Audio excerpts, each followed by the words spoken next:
উপকার করতেছে আমাদের জন্য। ও ভান্ডার দিচ্ছে, লক্ষ্মী ভান্ডার উপকার করে দিচ্ছে। দিদি চোর, চোরটা, লুচ্চা, মেরে ফেলবো আমি।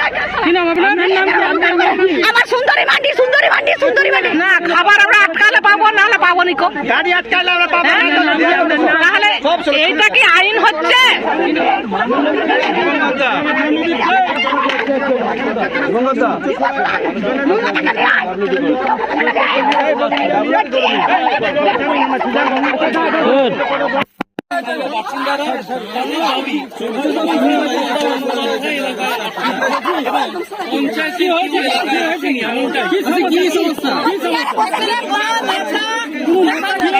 থাকতে পারছি না, তিরপল দিচ্ছে না।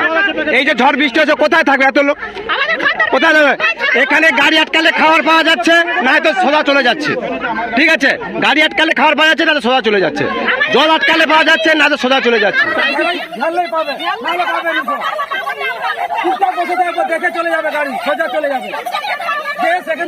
স্থানীয় মানুষেরা বিক্ষোভ দেখাচ্ছিল, তারা বলছিল যে তৃণমূল নেতারা কোথায়। আমার কাছে তারা জিজ্ঞেস করছে মুখ্যমন্ত্রী কখন আসবে।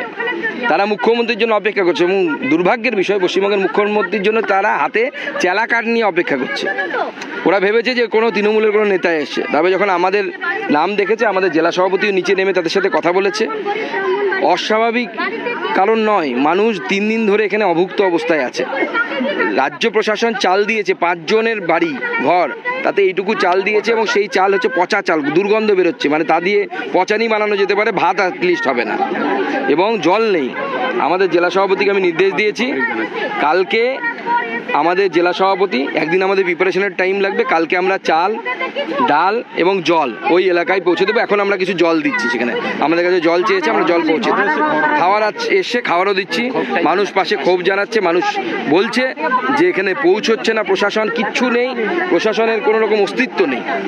মুখ্যমন্ত্রী বা তার দলের লোকেদেরকে খুঁজে পাওয়া যাচ্ছে না, প্রধানকে খুঁজে পাওয়া যাচ্ছে না। তারা লাপাতা হয়ে গেছে, কোথায় চলে গেছে, তারা গুমনামি বাবা হয়ে গেছে, এমন অবস্থা। সেখানে বন্যা হচ্ছে, সেখানে আসছে না, ভয় পাচ্ছে মানুষের সামনাসামনি করতে। দেখুন, আমরা তো সরকার নেই, তবু আমরা মানুষের সামনে যাচ্ছি। আমাদের অত টাকা নেই তৃণমূল কংগ্রেসের মতো, সরকারও নেই, কিন্তু আমরা চাঁদা তুলে আমাদের জেলা সভাপতি রাজ্যের মাধ্যমে আমরা টাকা পাঠিয়ে যতটা পারছি জল, খাবার এগুলো দেওয়ার চেষ্টা করি।